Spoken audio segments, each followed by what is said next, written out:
ఈరోజు అంటే 2024 సెప్టెంబర్ 28వ తేదీన వేర్వేరు న్యూస్ పేపర్స్లో అంటే తెలుగు, ఇంగ్లీష్ న్యూస్ పేపర్స్లో వచ్చినటువంటి కరెంట్ అఫైర్స్ అండ్ భవిష్యత్ ఎగ్జామ్స్లో వీటి మీద రావడానికి అవకాశం ఉన్నటువంటి current affairs as well as current related general studies అంశాలని ఒకసారి మనం చర్చిద్దాం. ఈరోజు ప్రధానంగా హిందూ న్యూస్ పేపర్లో veteran British actor Maggie Smith dies అనేటువంటి ఒక ఆర్టికల్ ఇవ్వడం జరిగింది.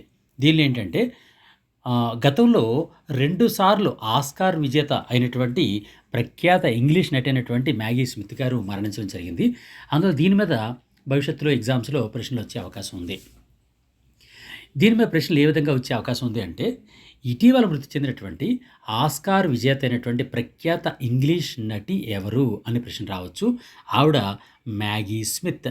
మ్యాగీ స్మిత్ ఇలా మృతి చెందిన వారు అంటే వార్తల్లో వ్యక్తులు అనే అంశాల మీద ఈ ప్రశ్న ఈ విధంగా రావడానికి అవకాశం ఉందన్నమాట. అలాగే ఇటీవల మృతి చెందినటువంటి ఆస్కార్ విజేత, ఆస్కార్ 2 సార్లు విజేత అయినటువంటి మ్యాగీ స్మిత్ గారు ఏ దేశానికి చెందినటువంటి వ్యక్తి అని అంటే బ్రిటన్కి చెందినటువంటి వ్యక్తి అనమాట. ఈ బ్రిటన్ దేశానికి చెందినటువంటి వ్యక్తి ఈవిడ మ్యాగీ స్మిత్ గారు ఇప్పుడు మరణించడం జరిగిందనమాట. అయితే ఈ ప్రఖ్యాత నటి మ్యాగీ స్మిత్ తన జీవితంలో ఎన్ని ఆస్కార్లు గెలుపొందడం జరిగింది అంటే 2 ఆస్కార్లు గెలుపొందడం జరిగింది. 2 సార్లు ఆస్కార్ అవార్డులని ఆవిడ గెలుపొందడం జరిగింది. అయితే ఈ 2 ఆస్కార్ అవార్డులే కాకుండా వేరు అవార్డులు కూడా, ప్రతిష్టాత్మకమైనటువంటి అవార్డులు కూడా ఆవిడకి రావడం జరిగింది. అవి ఏంటంటే ఒకటి 2 సార్లు ఆస్కార్ అవార్డ్సు, అలాగే 3 సార్లు గోల్డెన్ గ్లోబ్ అవార్డ్స్, అలాగే 5 సార్లు బ్రిటిష్ అకాడమీ ఫిల్మ్ అవార్డ్స్, వాటిని బాఫ్టాస్ అని కూడా పిలుస్తారు. వాటిని బ్రిటిష్ అకాడమీ ఫిల్మ్ అవార్డ్స్ అనమాట. వాటిని ఏమంటారంటే బోఫ్ట్సా అని పిలుస్తారు. ఈ బోఫ్ట్సా అవార్డులు కూడా ఈవిడ గెలుపొందడం జరిగిందనమాట. అందువల్లే ఈవిడ వార్తల్లోకి వచ్చారు. ఎందువల్లంటే 2 సార్లు ఆస్కార్ గెలుపొందడం, 3 సార్లు గోల్డెన్ గ్లోబ్ పురస్కారాలు గెలుపొందడం, 5 సార్లు ఈ బాఫ్టాస్ గెలుపొందడం అనేది అంత ఆషామాషి విషయం కాదు. కాబట్టి ఈవిడ ప్రముఖమైనటువంటి వ్యక్తిగా ఈరోజు న్యూస్ పేపర్స్లో రావడం జరిగిందనమాట. అయితే ఇక్కడ మరొక విషయం చెప్తాను. అదేంటంటే ఈ మధ్యకాలంలో మృతి చెందినటువంటి ఆస్కార్ విజేత అయినటువంటి ప్రముఖ నటి మ్యాగీ స్మిత్ గారు రచించినటువంటి ప్రముఖమైనటువంటి సినిమాలు ఏవి అనే ప్రశ్న రావచ్చు. ప్రముఖ సినిమాలు అంటే ఈ మ్యాగీ స్మిత్ గారు రచించినటువంటి ప్రముఖ సినిమాలు ఏంటంటే గోస్ఫోర్డ్ పార్క్ అని ఒక సినిమా వచ్చింది. గోస్ఫోర్డ్ పార్క్, అలాగే ఎగ్జాటిక్ మ్యారీగోల్డ్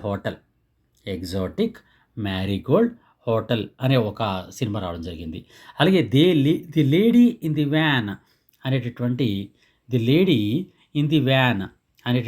సినిమా కూడా రావడం జరిగింది. అలాగే డౌటన్ అబే అనేటటువంటి మరో సినిమా వచ్చింది. ఇవన్నిటికన్నా బాగా ప్రముఖమైనటువంటి సినిమా ఏది అంటే ది హ్యారీ పాటర్. ఇది అందరూ వినే ఉంటారు కదండి. హ్యారీ పాటర్ చాలా ప్రపంచవ్యాప్తంగా ఫేమస్ అయినటువంటి సినిమా అయినటువంటి హ్యారీ పాటర్ అనమాట. ఈ హ్యారీ పాటర్ సినిమాలో నటించినటువంటి ఈ మ్యాగీ స్మిత్ గారు ఇప్పుడు మరణించడం జరిగిందనమాట. అందువల్లనే మనం అంటే హ్యారీ పాటర్ ఎంత ఫేమస్ సినిమా మీ అందరికీ తెలిసిందే.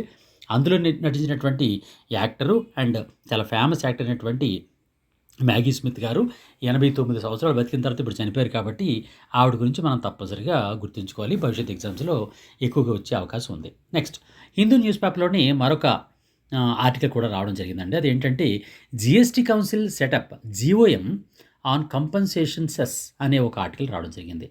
ఇక్కడ జిఎస్టీ కౌన్సిల్ వారు ఒక GOMని ఏర్పాటు చేశారు. GOM అంటే గ్రూప్ ఆఫ్ మినిస్ట్రీస్. ఈ గ్రూప్ ఆఫ్ మినిస్ట్రీస్ని దేనికోసం ఏర్పాటు చేశారు, అలాగే ఎవరి అధ్యక్షతను ఏర్పాటు చేశారు, ఏ లక్ష్యంతో ఏర్పాటు చేశారు, ఇవన్నీ కూడా మనం తప్పనిసరిగా తెలుసుకోవాలి. ఇప్పుడు దాని గురించి భవిష్యత్ ప్రశ్నలు ఏ విధంగా వస్తాయో ఇప్పుడు చూద్దాం. ఈ మధ్యకాలంలో ఏ లక్ష్యంతో జిఎస్టీ కౌన్సిల్ GOM అంటే గ్రూప్ ఆఫ్ మినిస్టర్స్ని ఏర్పాటు చేసింది అనే ప్రశ్న రావడానికి అవకాశం ఉంది భవిష్యత్తులో. అదేంటి అంటే సాధారణంగా మనకి ఈ గూడ్స్ ఉంటాయి కదండి, అంటే వస్తువులు. ఈ వస్తువుల్లో కొన్ని గూడ్స్ ఉంటాయి. ఆ గూడ్స్ ఏమని పిలుస్తారంటే లగ్జరీ గూడ్స్ అని. అలాగే SIN సాధారణంగా ఏంటంటే పాపం అంటాం. SIN అంటే అర్థం. కానీ ఇక్కడ మన సిన్ గూడ్స్ అంటారు. అంటే లగ్జరీ గూడ్స్ ఉంటాయి, సిన్ గూడ్స్ ఉంటాయి. అలాగే సాధారణంగా మనం డీమెరిట్ గూడ్స్ అని కూడా గవర్నమెంట్ పేర్కొంటూ ఉంటుంది. మన బడ్జెట్ స్పీచ్లో సాధారణంగా ఆర్థిక మంత్రి చెప్పేటువంటి బడ్జెట్ స్పీచ్లో ఈ డీమెరిట్ అనే పదం ఏంటంటాం. Demerit goods. ఈ డీమెరిట్ గూడ్స్, సిన్ గూడ్స్ ఒకటే అనమాట. ఇంచుమించుగా ఒకటే అవుతుందనమాట. ఈ లగ్జరీ గూడ్సు, సిన్ గ్రూప్సు, అలాగే సిన్ గూడ్సు, అలాగే డీమెరిట్ వస్తువుల మీద ఒక సెస్ విధిస్తూ ఉంటారు. అంటే ఒక పన్ను విధిస్తూ ఉంటారు. ఆ పన్నుని ఏమంటారంటే కంపెన్సేషన్ సెస్ అంటారనమాట. అంటే దాన్ని తెలుగులో కూడా కంపెన్సేషన్ సెస్ అని అంటారనమాట. ఈ కంపెన్సేషన్ సెస్‌ని విధించాలి అనేటటువంటి అంశం మీద చర్చించి నిర్ణయం తీసుకోవడం కోసమని ఇప్పుడు జీఎస్టీ కౌన్సిల్ వారు జీఓఎంని ఏర్పాటు చేయడం జరిగిందనమాట. ఇప్పుడు మీకు లగ్జరీ ఐటెమ్స్ అంటే ఏంటి? గూడ్స్ అంటే ఏంటి? సిన్ ఐటెమ్స్ అంటే ఏంటి? డీమెరిట్ ఐటెమ్స్ అంటే ఏంటి? అని ఒకసారి చెప్తాను చూడండి. సాధారణంగా లగ్జరీ ఐటెమ్స్ అంటే అర్థం ఏంటంటే విలాసవంతమైనటువంటి వస్తువులు. అంటే సాధారణ ప్రజలు వినియోగించినటువంటి అత్యవసరం కానటువంటి అతి ఎక్కువ విలువైనటువంటి వస్తువులు. ఇక్కడ చూడండి, సాధారణ ప్రజలు వినియోగించరు. అలాగే అవి అత్యవసరం కాదు. కానీ అవి అతి ఎక్కువ విలువైనటువంటి వస్తువులు. అలాంటి వస్తువుల్ని లగ్జరీ గూడ్స్ అని మన ఎకానమీలో పిలుస్తూ ఉంటారన్నమాట. అలాగే sin goods and demerit goods అని కూడా పదాలొస్తాయి. ఇప్పుడు మనకి ఒక ఎగ్జాంపుల్ కూడా చెప్తానండి. లగ్జరీ గూడ్స్‌కి ఎగ్జాంపుల్ ఏంటంటే, ఫర్ ఎగ్జాంపుల్ లగ్జీరియస్ కార్లు కానీ, లేకపోతే వాచెస్, చాలా కాస్ట్‌లీ వాచెస్ కానీ, అలాగే ఆభరణాలు అంటే మన జ్యువెలరీ గానీ, లేదా డిజైనర్ క్లాత్స్, డిజైనర్ బట్టలు గానీ, లేదా ప్రైవేట్ జెట్లు అంటే ప్రైవేట్ కంపెనీలు, ప్రైవేట్ వ్యక్తులు వినియోగించేటువంటి జెట్ విమానాలు గానీ, లేకపోతే కార్పొరేట్ సంస్థలు వినియోగించేటటువంటి కార్పొరేట్ హెలికాప్టర్స్ గానీ, ఇవన్నిటిని కూడా లగ్జరీ గూడ్స్ అంటారనమాట. ఇప్పుడు ఈ sin goods or demerit demerit goods అని చూద్దాం. Sin goods and demerit goods అంటే అర్థం ఏంటంటే, వినియోగదారుల మీద రుణాత్మకమైనటువంటి ప్రభావం చూపడం ద్వారా సమాజానికి కానీ, వ్యక్తులకు కానీ, వారి ఆరోగ్యానికి హాని కలిగించేటటువంటి వస్తువులు అండ్ వారి ఆరోగ్యానికి హాని కలిగిస్తాయి. కాబట్టి అటువంటి వస్తువుల వినియోగాన్ని నిరుత్సాహపరచాల్సినటువంటి వస్తువులనమాట. మీకు ఎగ్జాంపుల్ చెప్తే మీకు ఈజీగా అర్థమవుతుంది. ఫర్ ఎగ్జాంపుల్ ఆల్కహాల్ ఉంటుంది. ఆల్కహాల్ అనేది సమాజానికి ఉపయోగం ఉండదు. సమాజానికి ప్రమాదకరమే. వ్యక్తులు కూడా, తాగినటువంటి వ్యక్తులకు కూడా రుణాత్మక ప్రభావం అంటే ప్రమాదకరమే. అలాగే పొగాకు సమాజానికి మంచిది కాదు, వ్యక్తులకి మంచిది కాదు. డ్రగ్స్ సమాజానికి మంచిది కాదు, వ్యక్తులకి మంచిది కాదు. అలాగే సాఫ్ట్ డ్రింక్స్, దానివల్ల ఉపయోగం ఏం లేదు, నెగిటివ్ తప్ప. అలాగే ఫాస్ట్ ఫుడ్స్, అలాగే కాఫీ అండ్ జోదం ఆడతారు కదండీ! ఆ జోదం, ఇవన్నిటిని ఏమంటారంటే సిన్ గూడ్స్ లేదా డీమెరిట్ గ్రూప్స్ అంటారనమాట. ఇక్కడ చూడండి, sin goods and demerit goods అనే దాని గురించి మళ్ళీ చెప్తాను. అదేంటంటే, వినియోగదారుల మీద రుణాత్మకమైనటువంటి ప్రభావం చూపడం ద్వారా సమాజానికి, వ్యక్తుల యొక్క ఆరోగ్యానికి హాని కలిగించడం వలన వినియోగాన్ని నిరుత్సాహపరిచేటటువంటి వస్తువుల్ని ఈ సిన్ గూడ్స్ లేదా డీమెరిట్ గ్రూప్స్ అని పిలుస్తారనమాట. ఈ గూడ్స్ అని పిలుస్తారనమాట.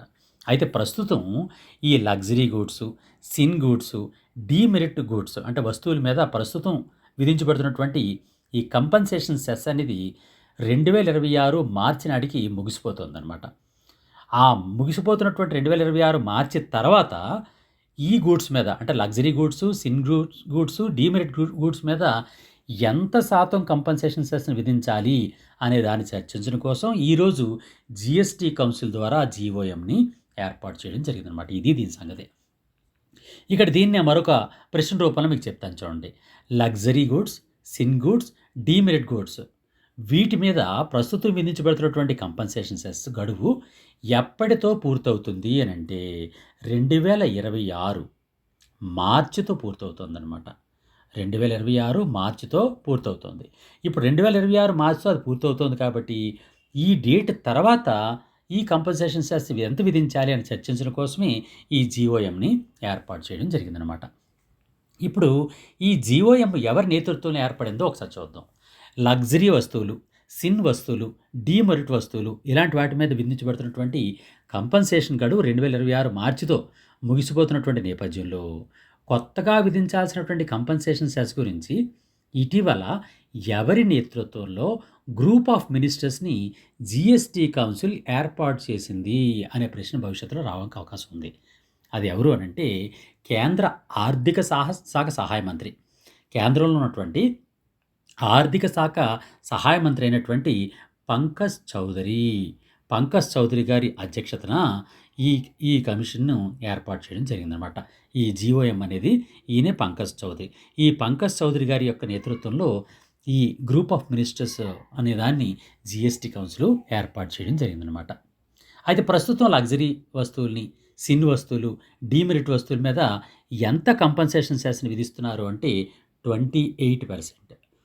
28%ని ప్రస్తుతం వినియోగిస్తున్నారు. నిజానికి ఈ జీఎస్టీని వచ్చిన తర్వాత 5 ఇయర్సే విధించాలనుకున్నారు. కానీ కరోనా కారణంగా వచ్చినటువంటి రుణాల్ని కూడా దీని ద్వారానే విముక్తి చేయాలనే ఉద్దేశంతో మరో 3 సంవత్సరాలని ఈ 28% కంపన్సేషన్ ట్యాక్స్‌ని మరింత పొడిగించడం జరిగిందనమాట. ఇది ఈ అంశానికి సంబంధించినటువంటి ప్రధాన అంశాలు. ఇప్పుడు మరొక అంశం చూద్దాం.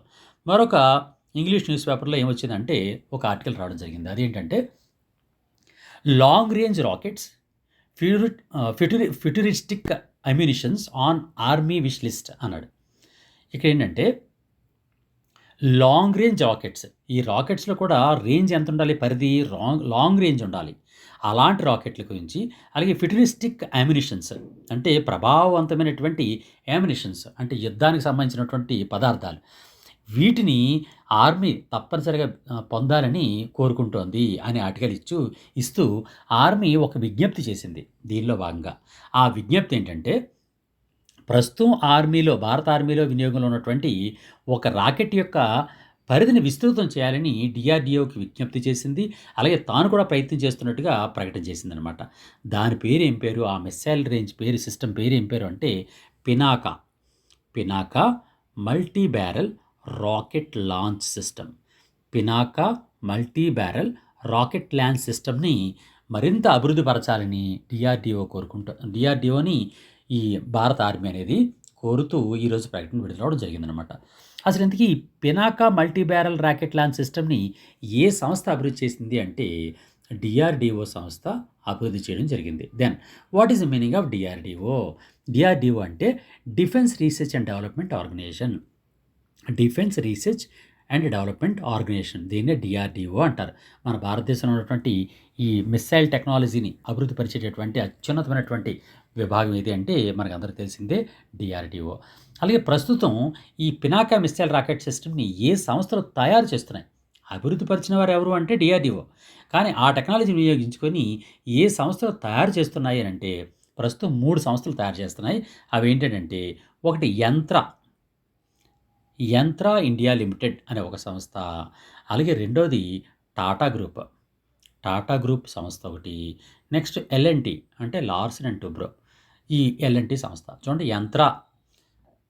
యంత్రా ఇండియా లిమిటెడ్ ఒకటి, టాటా గ్రూప్ ఒకటి, ఎల్ఎన్‌టి అంటే లార్సెన్ అండ్ టూబ్రో సంస్థలు. ఈ 3 సంస్థలు కలిపి ఈ Pinaka multi barrel rocket launch సిస్టమ్‌ని తయారు చేస్తున్నాయన్నమాట. అయితే ఈ మన ఆర్మీ దీని పరిధిని విస్తృతం చేయాలని విజ్ఞప్తి చేసిన దరిమిలా ఈ Pinaka multi barrel rocket launch system యొక్క పరిధి ఎంతగా ఉంది అని అంటే దీనిలో 4 వేరియంట్స్‌ని డిఆర్‌డీఓ అభివృద్ధి పరుస్తోంది. ఈ 4 వేరియంట్‌ల్లో ఫస్ట్‌ది పినాకా ఎంకే-1. ఈ పినాకా ఎంకే-1 ఎంత పరిధి ఉంది అంటే సుమారు 37.5 కిలోమీటర్స్ రేంజ్ ఉందన్నమాట. అంటే 37.5 కిలోమీటర్స్ దూరంలో ఉన్నటువంటి వస్తువుల్ని కూడా ఇది లక్ష్యాన్ని ఛేదించగలదన్నమాట. అలాగే Pinaka multi barrel rocket launch system MK two ఎంత పరిధి ఉందంటే 90 కిలోమీటర్ల పరిధి ఉంది. చూడండి, ఈ Pinaka multi barrel system MK one 37.5 kilometres ఉంటే Pinaka multi barrel system MK two అనేది 90 కిలోమీటర్స్ రేంజ్ కలిగి ఉందన్నమాట. ఈ రెండు ప్రస్తుతం వినియోగంలో ఉన్నాయి. అందువలన 37.5 కిలోమీటర్స్ నుంచి 90 కిలోమీటర్ వరకు కూడా ఈ Pinaka multi barrel rocket system యొక్క పరిధి అనేది ప్రస్తుతం ఉంది అని మనం చెప్పొచ్చు అనమాట. అయితే ఇంకొక 2 కూడా అభివృద్ధి దశలో ఉన్నాయి. ఆ అభివృద్ధి దశలో ఉన్నటువంటి 2 ఏంటంటే ఒకటి పినాకా ఎంకే-3. ఈ పినాకా ఎంకే-3 ఎంత పరిధి ఉంది అంటే 120 కిలోమీటర్స్. అలాగే పినాకా ఎంకే-ఈఆర్ చూసారండి, ఎంకే-ఈఆర్ ఇది 300 కిలోమీటర్స్ రేంజ్ కలిగి ఉందన్నమాట. ఇప్పుడు చూడండి, మళ్ళీ చెప్తున్నాను. పినాకా ఎంకే-1 37.5 కిలోమీటర్స్ ఆల్రెడీ వినియోగంలో ఉంది. పినాకా ఎంకే-2 90 కిలోమీటర్స్ రేంజ్లో ఉన్నది, అది కూడా ప్రస్తుతం వినియోగంలో ఉంది. ఈ పినాకా ఎంకే-3 అభివృద్ధి చెందుతున్నటువంటి దశలో ఉంది. ఇది 120 కిలోమీటర్స్ రేంజ్లో ఉంది. పినాకా ఎంకే-ఈఆర్ 300 కిలోమీటర్స్ రేంజ్లో ఉంటుంది, అది కూడా ప్రస్తుతం అభివృద్ధి దశలో ఉందన్నమాట. ఇది ఈ అంశానికి సంబంధించి భవిష్యత్తులో వచ్చేటటువంటి current affairs and current related general studies అనమాట. ఇప్పుడు మరొక అంశం చూద్దాం. అదేంటంటే BRICS significant for multipolarity global diversity. Jaishankar Jaishankar గారు బ్రిక్స్ సిగ్నిఫికెన్స్ గురించి ఒక మాట చెప్పడం జరిగింది. అంతేకాకుండా బ్రిక్స్కి సంబంధించినటువంటి విదేశాంగ మంత్రులతో కూడా ఈయన సమావేశం ఏర్పాటు చేశారు. ఈ మధ్యకాలంలోనే మనందరూ తెలిసిందే యుఎన్జిఏ యొక్క సమావేశాలు జరుగుతున్నాయి. అంటే యునైటెడ్ నేషన్స్ జనరల్ అసెంబ్లీ. ఈ యునైటెడ్ నేషన్స్ జనరల్ అసెంబ్లీ సమావేశాలు ప్రస్తుతం జరుగుతున్నాయి కాబట్టి దానిలో పాల్గొన్నటువంటి జైశంకర్ గారు బ్రిక్స్కి సంబంధించినటువంటి విదేశాంగ మంత్రులతో కూడా ఈయన పాల్గొనడం జరిగింది. సమావేశం ఏర్పాటు చేయడం జరిగిందనమాట. దానిలో భాగంగా బ్రిక్స్ యొక్క ఇంపార్టెన్స్ అండ్ బ్రిక్స్ యొక్క సిగ్నిఫికెన్స్ గురించి ఆయన మాట్లాడడం జరిగింది. అందువల్ల మన బ్రిక్స్ సమూహం గురించి కూడా మనం తప్పనిసరిగా మనం గుర్తుంచుకోవాలి. అవి ఏంటి అంటే ఈ అంశం గురించి భవిష్యత్తులో ఎగ్జామ్స్లో ఏ విధంగా ప్రశ్నలు వస్తాయి అని అంటే, ఇటీవల నిర్వహించబడినటువంటి యుఎన్జిఏ సమావేశం నేపథ్యంలో బ్రిక్స్ దేశాల విదేశాంగ మంత్రుల సమావేశం అయినటువంటి నేపథ్యంలో బ్రిక్స్ సమూహంలో ఉన్నటువంటి మొత్తం సభ్య దేశాల సంఖ్య ఎంత అనే ప్రశ్న రావచ్చు. బ్రిక్స్లో సాధారణంగా మనందరికీ తెలిసింది ఈ 5 దేశాలని మనం అనుకుంటాం. కానీ ఈ మధ్య కాలంలోనే మరో 4 దేశాలు కూడా సమూహంలో చేరాయి కాబట్టి బ్రిక్స్లో మొత్తం ప్రస్తుతం 9 దేశాలు సభ్య దేశాలుగా ఉన్నాయన్నమాట. బ్రిక్స్లో ఉన్న సభ్య దేశాలు ఎన్ని ప్రస్తుతం 9 దేశాలు. ఓకేనండి. బ్రిక్స్ సమూహంలోకి కొత్తగా చేరినటువంటి సభ్య దేశాలు ఎన్ని అంటే 4, పాత దేశాలు ఎన్ని అంటే 5. మొత్తం 9 దేశాలు బ్రిక్స్ సమూహంలో ఉన్నాయన్నమాట. అయితే ఈ బ్రిక్స్ సమూహంలో ఉన్నటువంటి కొత్తగా చేరినటువంటి సభ్య దేశాలు ఏంటంటే మనందరికీ తెలిసిందే కదండి. బ్రిక్స్ అంటే ఎవరెవరు అన్నది మనకందరికీ తెలిసిందే. కానీ కొత్తగా చేరిన వారు నలుగురు ఎవరు అంటే, ఒకటి ఇథియోపియా, ఇథియోపియా ఇథియోపియా అలాగే ఇరాన్, అలాగే ఈజిప్ట్, అలాగే యునైటెడ్ అరబ్ ఎమిరేట్స్. ఈ 4 దేశాలు కూడా కొత్తగా బ్రిక్స్ సభ్య దేశాలుగా చేరాయన్నమాట. బ్రిక్స్ సభ్య దేశాలుగా కొత్తగా చేరిన దేశాలు ఏంటంటే Ethiopia, Iran, Egypt and United Arab Emirates అనేటటువంటి ఈ 4 దేశాలు కూడా కొత్తగా మన బ్రిక్స్లోనికి కొత్త దేశాల కింద చేరడం జరిగిందనమాట. నెక్స్ట్, నూతన సభ్య దేశాలు చేరడం వలన కొత్తగా ఎన్ని దేశాలు మొత్తం సభ్య దేశాలుగా అయ్యాయి అంటే 9 దేశాలు అనే విషయం మనందరికీ తెలిసిపోయింది కదండి. నెక్స్ట్, ఇందుకే బ్రిక్స్లో ఉన్నటువంటి దేశాల గురించి మనకు తెలుసు. Brazil, Russia, India, China, south Africa.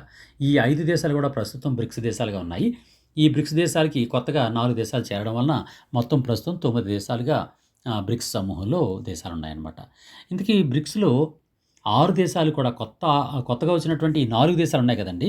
ఈ 4 ఎప్పటి నుంచి సభ్య దేశాలుగా చేరాయంటే 2024 జనవరి 1 నుంచి 2024 జనవరి 1వ తేదీ నుంచి ఈ 4 సభ్య దేశాలు కూడా సభ్య దేశాల కింద 4 దేశాలు కూడా చేరడం జరిగిందనమాట. నిజానికి బ్రిక్స్ అనేది ఎప్పుడు ఏర్పాటు చేయబడింది అని అంటే 2006 సెప్టెంబర్లో ఏర్పాటు చేశారు. 2006 సెప్టెంబర్లో ఏర్పాటు చేశారు. మొదటి సదస్సు అనేది 2009 జూన్ 16న ఈ మొట్టమొదటి సదస్సు అనేది నిర్వహించబడిందనమాట. నెక్స్ట్, దీని గురించి కొన్ని విషయాలు మీకు తెలియజేయాల్సి వస్తే బ్రిక్స్ గురించి కూడా మనం కొన్ని విషయాలు చేసుకోవచ్చు. బ్రిక్స్ యొక్క హెడ్ క్వార్టర్స్ ఎక్కడుంది అనే ప్రశ్న రావచ్చు. బ్రిక్స్ హెడ్ క్వార్టర్స్ అంటే ప్రధాన కార్యాలయం చైనాలోని షాంఘైలో ఉందన్నమాట. బ్రిక్స్ హెడ్ క్వార్టర్స్ ఎక్కడున్నాయండి? చైనాలోని షాంఘైలో ఉంది. అలాగే బ్రిక్స్ యొక్క మొదటి సమావేశం 2009 జూన్ 16న ఎక్కడ నిర్వహించారంటే రష్యాలోని ఎకటెరిన్బర్గ్లో మొదటి బ్రిక్స్ సమావేశం అనేది నిర్వహించడం జరిగింది. అయితే చివరిగా ఈ మధ్య కాలంలోనే అంటే 2024 జనవరి 1 నుంచే కొత్తగా 4 సభ్య దేశాలని మనం చేర్చుకోవడం జరిగింది. అలాగే బ్రిక్స్ సమూహంలో ఉన్నటువంటి అధికారిక భాషలేంటి? అఫీషియల్ లాంగ్వేజెస్ ఏంటంటే 1 ఇంగ్లీషు, 2 రష్యన్, 3 చైనీసు. ఈ 3 భాషలు కలిసి ప్రస్తుతం బ్రిక్స్లో ఉన్నటువంటి అధికారిక భాషలుగా అఫీషియల్ లాంగ్వేజ్గా ఉన్నాయి. ఇక్కడ మరొక అంశం మీకు చెప్తానండి. బ్రిక్స్ దేశాల చేత ఒక బ్యాంక్ అంటే డెవలప్మెంటల్ బ్యాంక్ ఏర్పాటు చేయబడింది. ఆ బ్యాంక్ పేరు ఏంటి అనేది చాలాసార్లు క్వశ్చన్ అడిగాడండి. ఆ బ్యాంక్ ఏంటంటే బ్రిక్స్ సంబంధించినటువంటి డెవలప్మెంటల్ బ్యాంక్ ఏది అని అంటే న్యూ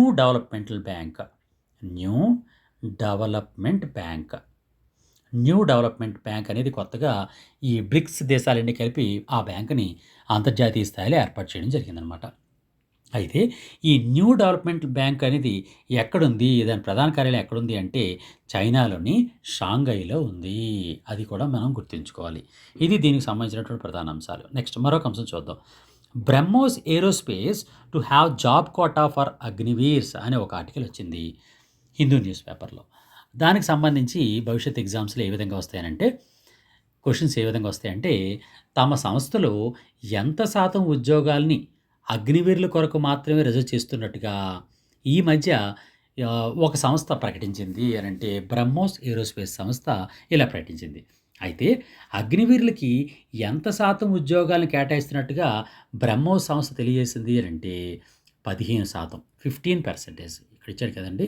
15%, 15% ఉద్యోగాల్ని కేవలం అగ్నివీరులకే ఇస్తున్నట్టుగా బ్రహ్మోస్ సంస్థ అనేది ప్రకటించడం జరిగిందనమాట. అయితే ఇక్కడ అగ్నివీరుల గురించి కొన్ని అంశాలు మీకు చెప్తాను. అదేంటంటే భారతదేశంలో ఏ లక్ష్యంతో అగ్నిపథ్ అనే స్కీమ్‌ను ప్రారంభించారు అనంటే, భారత త్రివిధ దళాల్లో పనిచేసేటటువంటి సైనిక సిబ్బందిని నియామకం చేయడం కోసమని ఈ అగ్నిపథ్ అనే స్కీమ్‌ని ప్రవేశపెట్టడం జరిగింది. ఈ అగ్నిపథ్‌లో నియామకం పొందినటువంటి వాళ్ళని ఏమని పిలుస్తారంటే అగ్నివీర్ అని పిలుస్తారు. ఈ సోల్డియర్స్ ఎవరైతే అగ్నిపథ్‌లో భాగంగా రిక్రూట్ అయ్యారో వాళ్ళని అగ్నివీర్ అంటారు.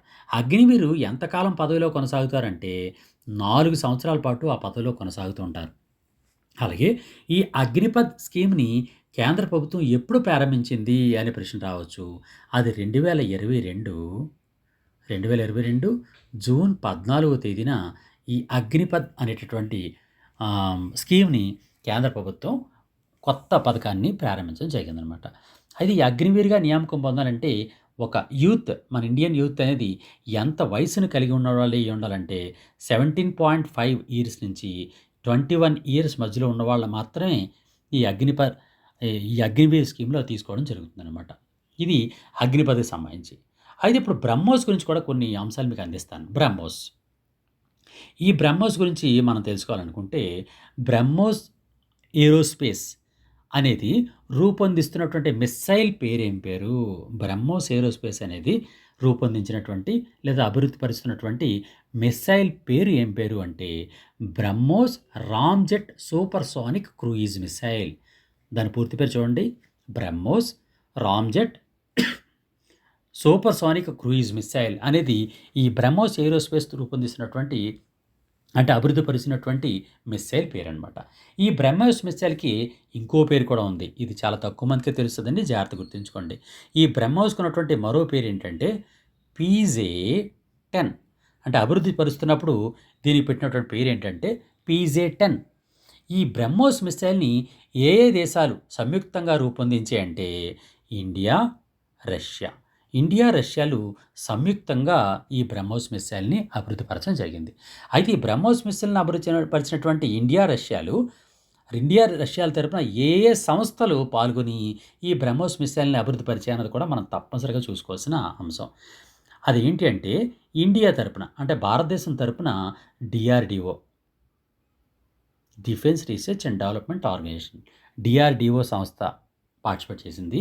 అలాగే రష్యాకు చెందినటువంటి ఎన్‌పిఓ మషినోస్ట్రోయేనియా, మషినో స్టోరేనియా, మషినోస్టోయేనియా అనేటటువంటి ఒక సంస్థ. అంటే ఇండియాకు చెందినటువంటి డిఆర్‌డీఓ, రష్యాకు చెందినటువంటి ఎన్‌పిఓ మషినోస్టోయేనియా అనేటటువంటి 2 సంస్థలు కలిపి ఈ బ్రహ్మోస్ మిస్సైల్‌ని అభివృద్ధి పరచడం జరిగిందనమాట.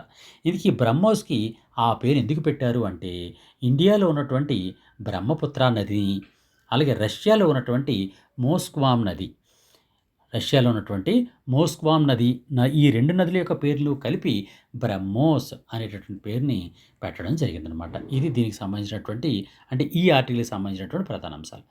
మరొక అంశం చూద్దాం. అదే UK backs permanent seat in UNSC for India అనే ఒక ఆర్టికల్ కూడా రావడం జరిగింది.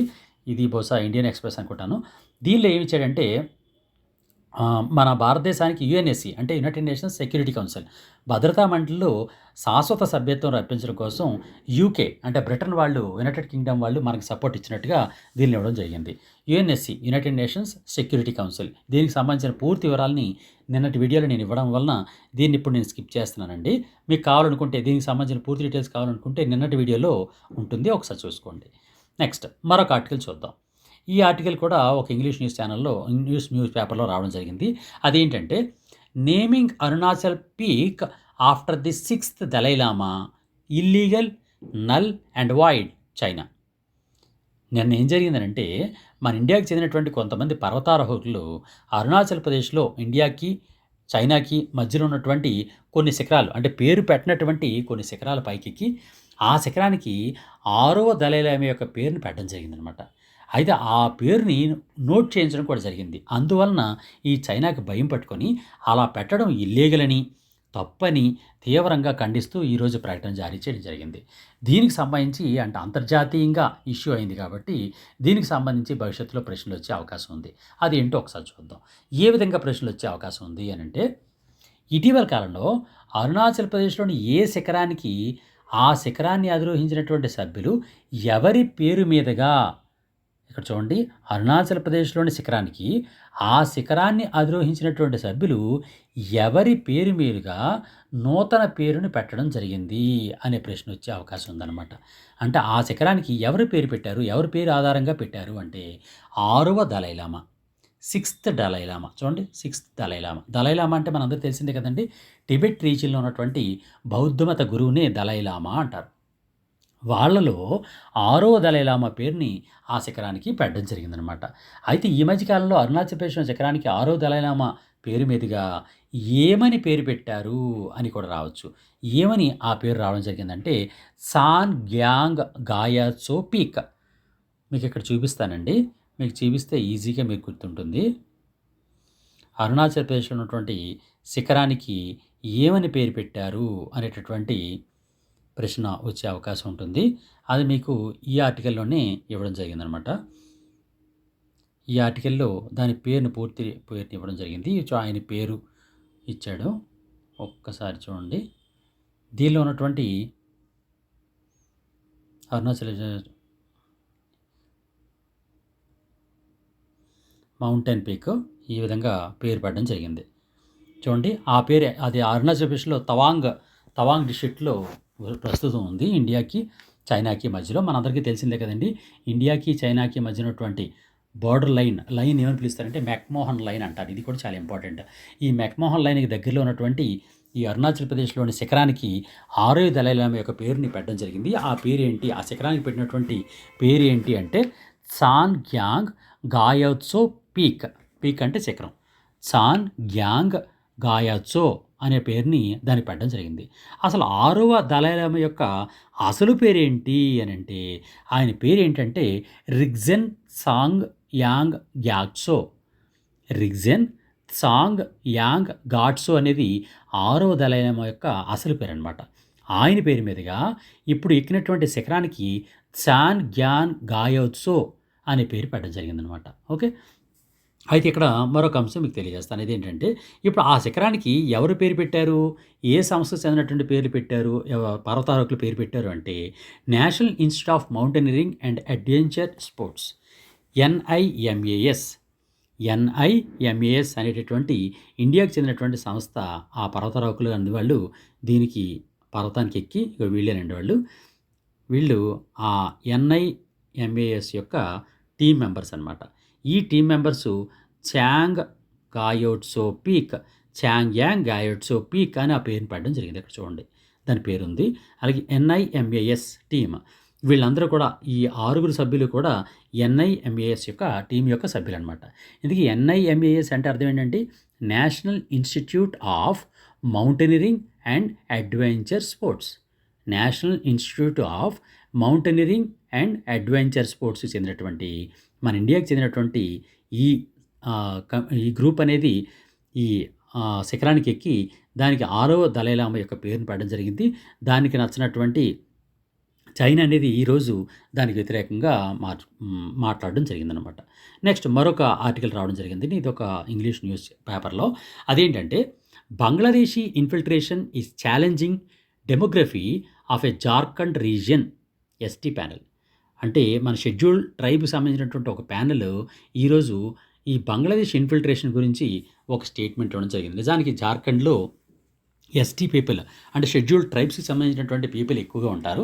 ఈ షెడ్యూల్ ట్రైబ్ పీపుల్ సాధారణంగా ఎక్కువ ఉంటే కానీ ఆ ఏరియాకి బంగ్లాదేశ్ నుంచి వచ్చినటువంటి ఈ రోహింగ్యా ముస్లిమ్స్ కారణంగా ఈ ముస్లింల యొక్క అంటే రోహింగ్యా ముస్లింల యొక్క జనాభా పెరిగిపోతుంది. దాని కారణంగా డెమోగ్రఫీలో చేంజ్ వచ్చేస్తుంది. డెమోగ్రఫీ ఏంటంటే జనాభా యొక్క రకం అనమాట. అంటే ఎవరికి సంబంధించిన వాళ్ళు. ఫర్ ఎగ్జాంపుల్ డెమోగ్రఫీలో ప్రస్తుతం ఎస్టీ వాళ్ళు ఎక్కువగా ఉన్నారు. అంటే ఎస్టీ పీపుల్ ఆ ఏరియాలో ఎక్కువగా ఉన్నారు. కానీ ఈ రోహింగ్యా ముస్లింలు ఎప్పుడైతే ఎక్కువగా వచ్చారో రోహింగ్యా ముస్లింలు అధిక శాతం అయిపోతారు. అందులో వాళ్ళు పొలిటికల్‌గా ఇంపాక్ట్ ఎక్కువైపోతుందనమాట. ఆ విధంగా ఎస్టీ ప్యానెల్ వాళ్ళు ఈరోజు ఒక అనౌన్స్‌మెంట్ చేశారు. అదేంటంటే బంగ్లాదేశీ ఇన్ఫిల్ట్రేషన్ కారణంగా అంటే బంగ్లాదేశ్ నుంచి వలసొచ్చిన వాళ్ళ కారణంగా ఈ జార్ఖండ్ రీజియన్‌లో ఉన్నటువంటి డెమోగ్రఫీ అనేది మారిపోతోంది అనే ఒక ఆర్టికల్‌ని వీళ్ళు ఒక నివేదికని ఈరోజు ఇవ్వడం జరిగింది. దాని మీద కూడా ఒక ఆర్టికల్ రావడం జరిగిందనమాట. ఇక మిగిలినవన్నీ కూడా చిన్న చిన్న ఆర్టికల్స్ వచ్చాయండి. ఇవి ఈ రోజుకి సంబంధించినటువంటి ప్రధానమైనటువంటి అంశాలు.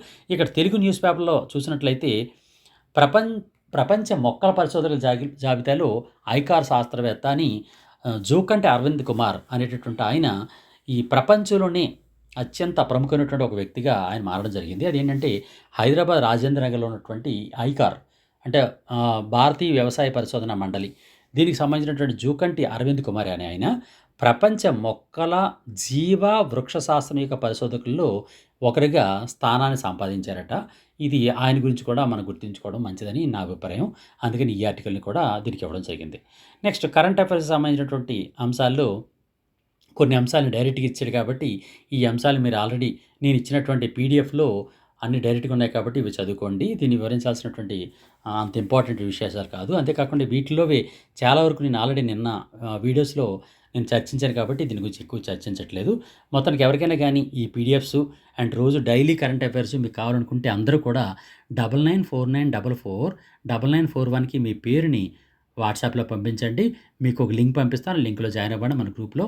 అంతేకాకుండా మన ప్లే స్టోర్‌లో ఏకలవ్యకి సంబంధించినటువంటి గ్రూప్ కూడా ఉంది. అంటే యాప్ కూడా ఉంది. దాని పేరు గాంధీవం. ఆ గాంధీవం యాప్‌ని డౌన్లోడ్ చేసుకోవడం ద్వారా ప్రతిరోజు మీరు కరెంట్ అఫైర్స్‌ని చదువుకోవచ్చనమాట. డైలీ కరెంట్ అఫైర్స్‌ని చదువుకోవచ్చు. Okay. All the best. God bless you. మీ మిత్రులు కూడా ఈ వీడియోస్‌ని షేర్ చేస్తారని కోరుకుంటున్నాను. Thank you very much. God bless you.